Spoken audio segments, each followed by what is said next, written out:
Paul déclare, car je vous ai annoncé tout le conseil de Dieu sans en rien cacher, acte 20, 27. Cette proclamation nous amène à considérer si le conseil éternel est prévu, prédestiné et préordonné.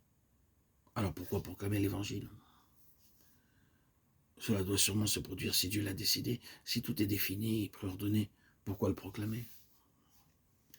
Aussitôt s'introduit la question de la responsabilité de l'homme, ce qui semble être en contradiction avec la prédestination. Oui, c'est la grande difficulté théologique, mais tout ce que je vais dire à ce sujet, c'est que la responsabilité dans cette affaire de la proclamation ne remet pas en cause ce que nous avons dit au sujet de la prédestination. Cela ne signifie pas un seul instant qu'en plaçant devant les gens une option qui nous responsabilise, vous mettez de côté la prédestination.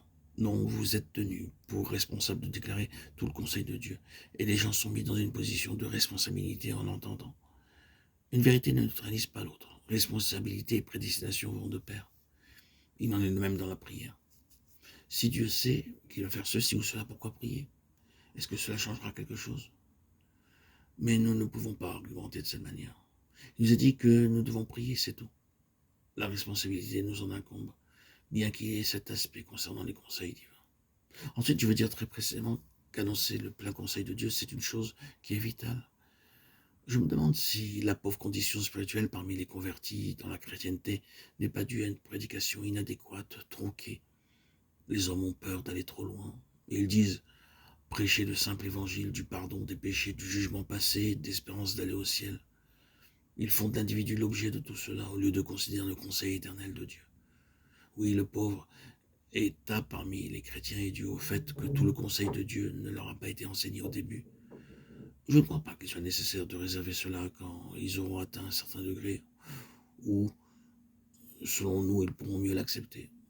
Pourquoi ne devrions-nous pas aller et déclarer aux hommes qui ne sont pas sauvés que Dieu de toute éternité les avait vus et que maintenant il vient leur annoncer et leur dire pourquoi il les avait vus et quel était le grand but de tout cela dans son Fils Jésus-Christ? Je pense que nous aurions de meilleurs convertis et un meilleur état des choses dans l'Église. Je crois que les gens seraient qualitativement beaucoup mieux nés de nouveau dans le sens d'une plus grande profondeur qu'ils ne le sont.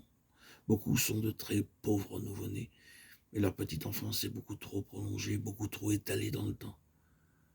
Paul dit aux anciens d'Éphèse, « Je n'ai mis aucune réserve à vous annoncer tout le conseil de Dieu. » Acte 20, 27. Et ce fut avant d'écrire sa lettre aux Éphésiens. Oh oui, annoncer tout le conseil, c'est la seule garantie pour la croissance.